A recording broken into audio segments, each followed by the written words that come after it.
Hi, thank you for joining me on I Am Maggie. I so appreciate your support here, and I'm very thankful for you. So on that note, happy Thanksgiving. Because it's about, let's see, about 49 minutes till Thanksgiving here, but I'm sure it's probably Thanksgiving where y'all are at. So I'm wishing you a very happy Thanksgiving. There is so much to be thankful for. And one of the things we can be thankful for too is this a beautiful book by Dr. Wayne Dyer, Excuses Be Gone, by Dr. Wayne Dyer. And we love you, Dr. Wayne Dyer, and we thank you for coming into our lives. So why are we doing this? We are doing this because it is a book on how to change lifelong self-defeating thinking habits. And if you pick up even one tool out of this, it will change your life or it could change the lives of those around you. We are picking up way more than one tool. The big thing is you got to pick up what I'm laying down and then you got to use the tool. So I encourage you to, and I give thanks for you. Okay, so we're going to pick up where we left off. Ready? So we are in part 2, guys. Chapter 10, the 7th principle, compassion. Okay, so let's pick it up. So let's go over the 3 questions as they pertain to your living from a place of compassion. As you read this section, think about the lesson that the king learned from his wiser teacher, the hermit, as well as what can be taken from the example of the wise woman who gave her precious stone to a traveler. Okay, so number 1, when is the best time to do each thing?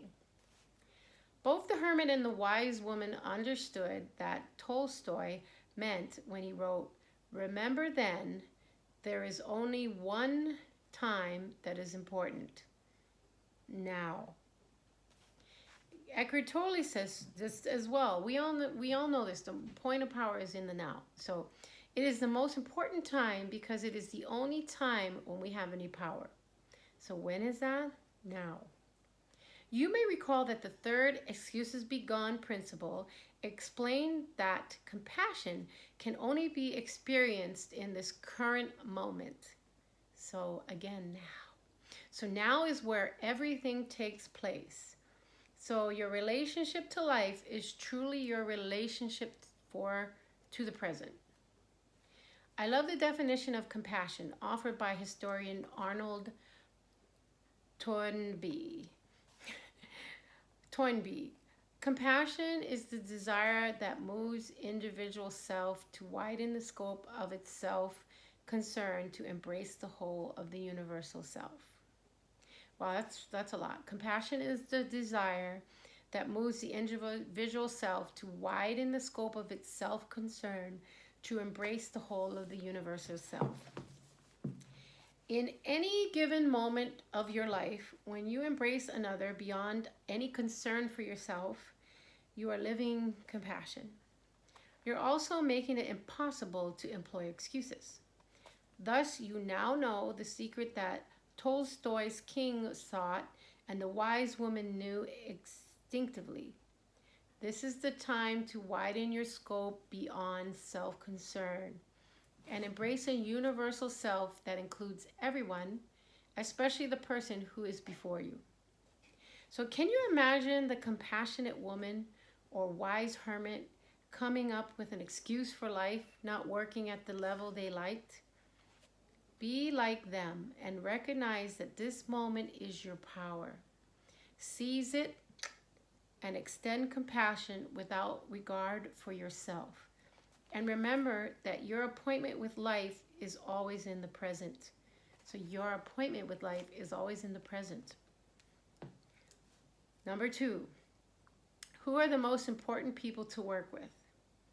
We often hear about and respond to the importance of offering assistance to others in drastic need in faraway places. Yeah. But what about the person right down the road? So as we try to work towards bringing about world peace, we join organizations dedicated to improving the lives of those who are most needy. Yet this doesn't answer the second question adequately. Whoever is in your immediate space is the most important person for you to work with, be it a friend, family member, coworker, or total stranger. Therefore, extend kindness to whomever you see before you. As Tolstoy reminds you, you can't know that you'll ever have dealings with anyone else. This is your moment, and the ever and the person to work with is right here. So sorry, let me get that right. As Tolstoy reminds you, you can't know that you'll ever have dealings with anyone else. This is your moment, and the person to work with is right there. The wise woman understood this well. She wasn't saying the precious stone, she wasn't saving the precious stone for herself, for someone more deserving, or for a relative. She gave her gift, which came from her compassionate heart, to a person she'd never met before. So the lesson is, don't look beyond this moment. Now is the perfect opportunity. Whoever is in your presence is the one who is available for your compassion. And as the Vietnamese master Thich Nhat Hanh once observed, if you cannot make your own child happy, how do you expect to be able to make anyone else happy? If all your friends in the peace movement or of service communities of any kind do not love and help one another, whom can we love and help? Are we working for other humans, or are we just working for the name of an organization? Or like, are we just doing good, I'm a good person checklist? Like, are we doing that and where we're not really connected in our heart? We're not in our mind, body, heart coherent. So it's just like a checklist versus you really feeling, that what you're doing, and you're feeling that compassion. Because when you're moved, there's a scripture where it talks about when Jesus looked on the masses and he saw their loss, and he saw their desire to know the word and to be close to God. He was moved with compassion. He was just moved inside. He looked upon them, and with many of our spiritual masters, they are moved to compassion in an effort to help others, to go beyond themselves and take the moment now. Like, I just want to say this, like, my experience was with Brian Scott. He posts so much material, and it's on YouTube, and you can get it for free, and you keep going. Some things you maybe not for you, but most things will be. But he continues to post on a daily basis these high quality, higher order values, food, like, and he's really coming from his heart. And then when he offers classes, they're reasonably priced. I mean, he prices them and he has also gone the extra step of, with some people who are not able to afford it, he has gifted them their tickets in an effort to give them a leg up, but at the same time, gives them the power to like make the change that they need to make in their life. I mean, he is moved from compassion. I have also seen with Renee Garcia and the international trans surfing community. She has gifted classes. She also takes a portion of her proceeds to give the classes to people who can't afford it, to give her book to people who can't afford it. You are watching this like Josiah Brandt at his last retreat, School of Imagination. Please check him out.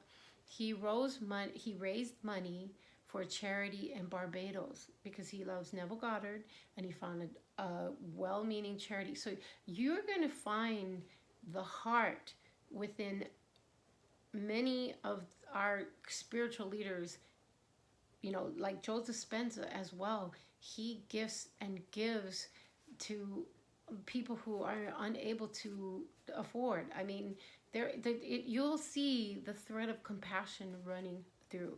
Now, of course, they have to take care of themselves too, but I'm going to say they are moved with compassion. and they are helping the masses.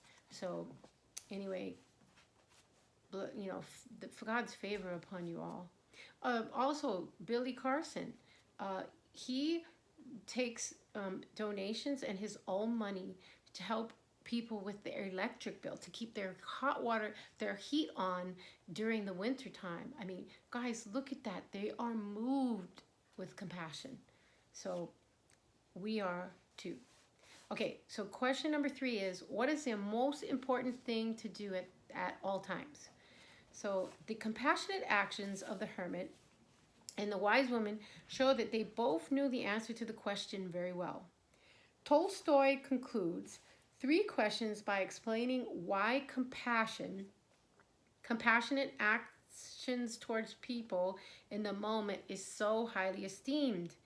Because for that purpose alone was man sent into this life. Do you understand that?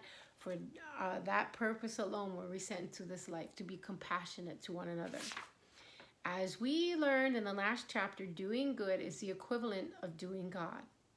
We are not here to conquer others, wage war, build towering temples to our deities, become number one, win anything, or defeat anyone. No, we are here to be like God, or to be good, to serve, to reach out, allow, not interfere, and be humble wherever we go.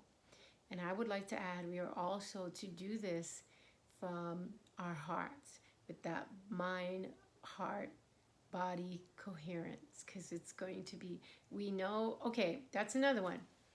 Look up Heart Coherence Challenge with Kyle and Leah. Okay, I gotta get more details, but I'm just saying, when we do things from our heart, the whole level just goes off the chain. Okay, so let's finish this up. Give your ego a rest and live compassionately by being a decent human being. The king learned this when he let go of his importance. By simply doing good, he saved his own life. And the woman in the mountains was able to teach an ego-driven man how to be happy by a simple demonstration of goodness. And I just know in my heart, so many of you here are full of goodness and are full of compassion, or full of love, or full of peace, or full of so many higher order values. And I just thank you for the service that you do. And I just want to thank you that you continue to choose love, you continue to choose compassion, you continue to choose peace, and you continue to choose those higher order values. You really do matter. You are here to change the game, and you are here to help create that new earth, that new social memory complex, which has already been established. We just need to get into the groove. 369. So, once again, I thank you so much for joining me, and may you just have the most wonderful, wonderful, lovely, lovely, amazing, amazing, beautiful, beautiful, beloved, beloved Thanksgiving. And thank you so much for supporting me. I appreciate you. All right, well, you know what's next. You will know what's next. Peace in. Peace out.